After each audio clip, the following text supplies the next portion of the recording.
급변하는 외환시장 상황 전문가와 함께 짚어보겠습니다. IM증권 박상현 연구원 연결돼 있습니다. 안녕하세요. 예, 안녕하세요.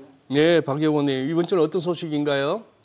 예, 트럼프 트레이드와 연준의 금리나 속도 조절론 등 달러 강세 재료가 많지만 이번 주 원화 가치 하락 기조에는 일단 제동이 걸린 상황인데요. 오늘은 글로벌 환율 흐름과 함께 챙겨야 할 주요 경제 이벤트까지 짚어드리도록 하겠습니다. 네, 지금 한미 경제관계 불확실성이 커지는 상황에서 미국 재무부가 우리나라를 환율 관찰 대상국으로 재지정했는데 환율 상황을 좀 지켜볼 필요가 있다는 건데 왜 이런 결정이 나온 건가요? 예, 환율 관찰 대상국 지정은 그렇게 큰 이슈는 저는 아니라고 좀 생각을 하고 있습니다.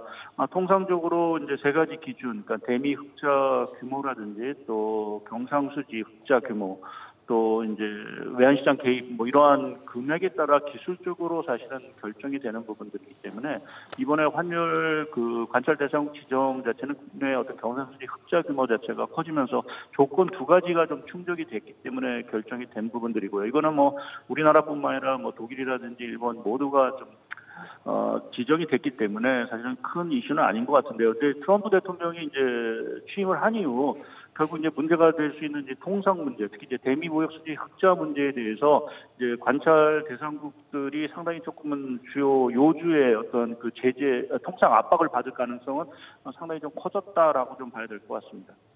네. 지금 달러 인덱스도 지금 107이라고 하는 기술적으로 이렇게 여러 번 막혔던 그 저항 구간에서 살짝 이제 또 한 이틀 정도 이렇게 하향 안정화되면서 우리도 1,400원 위로의 공포는 좀 줄었습니다. 지금 여기서 이제 결국 또 미국 금리 정책 살펴야 되겠는데 갑자기 요즘 들어서 이게 연준 인사들이 12월 당장 다가오는 12월 FOMC에서 금리 인상을 갖다가 확실시하지 않는 동결될 수도 있다. 이런 식으로 지금 나오는데 어떻게 예상하십니까? 예, 결론적으로 저는 12월에도 금리를 인하할 거로 좀 보고 있고요. 말씀하신 대로 이제 금리나 속도 조절론이 이제 부상이 되고 있는 상황들입니다. 특히 이제 미국 경제가 워낙 예상보다는 좋고 물가는 다소 좀 끈적거림이 계속되고 있기 때문에 좀 금리나 속도 조절론이 제기되고 있긴 하지만 여전히 그래도 미 연준 입장에서는 전 금리 수준 자체가 상당히 좀 제약적인 수준인 부분들이고요. 그리고 이제 내년 들어가서 이제 관세 정책이라든지 이러한 것들이 현실화됐을 때 물가 흐름에 과연 어떠한 영향을 미칠지가 아직은 불확실하기 때문에 오히려 좀 선제적으로 12월에는 좀 금리를 내리고 사실은 내년도의 어떤 물가라든지 경기 흐름을 좀 지켜보지 않을까 좀 생각을 하고 있습니다. 네. 지금 이제 트럼프 2기 출범을 앞두고 있는 상황에서 중국 경기 회복에 대한 회의론도 확대가 되고 있는 것 같은데 이제 내일이면 중국 인민은행 사실상 기준금리 격인 대출 우대 금리를 결정하게 됩니다. 내수 회복이 시급한 중국 연속 인하 선택할까요? 어떻게 보시나요? 일단은 좀 관망을 하지 않을까 좀 보고 있습니다. 시장도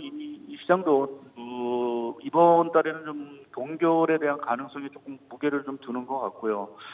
일단은 좀 지난주에 발표된 소매 판매라든지 이런 것들이 좀 회복세를 좀 보이고 있기 때문에 일단은 조금 지켜보긴 하는데 말씀드린 대로 12월 달에 미 연준이 금리를 추가적으로 인하한다라고 하면 아마 중국 인민은행 자체도 아무래도 통화 정책 여력 자체가 상당히 좀 커질 수 있는 부분들도 있고 해서 좀 연내에는 추가적인 금리 인하에 나서지 않을까. 그래서 결국으로 내수 경기 회복에 좀 더 힘을 보탤 거로 좀 생각을 하고 있습니다.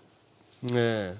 남들은 이제 다 금리를 갖다 내리느냐 내리다가 좀 쉬느냐 이러고 있는데 이제 일본은 올리다가 이제 지금 깜짝 놀라서 지금 이제 못 올리고 주춤하고 있는 거 아닙니까? 예. 지금 이번 주에 BOJ 통화정책 회의 있는 거죠, 박 연구원님? 예.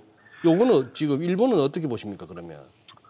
예, 말씀하신 대로 조금 최근에 우에다 총재 발언 자체도 사실 좀 약간 도비시한 비둘기적인 어떤 뉘앙스를 사실 좀 보이고 있는 상황들이고 또 일본 경제가 예상보다는 회복세가 크게 강하다라고 좀 보기는 좀 어려운 부분들이 있는 것 같습니다.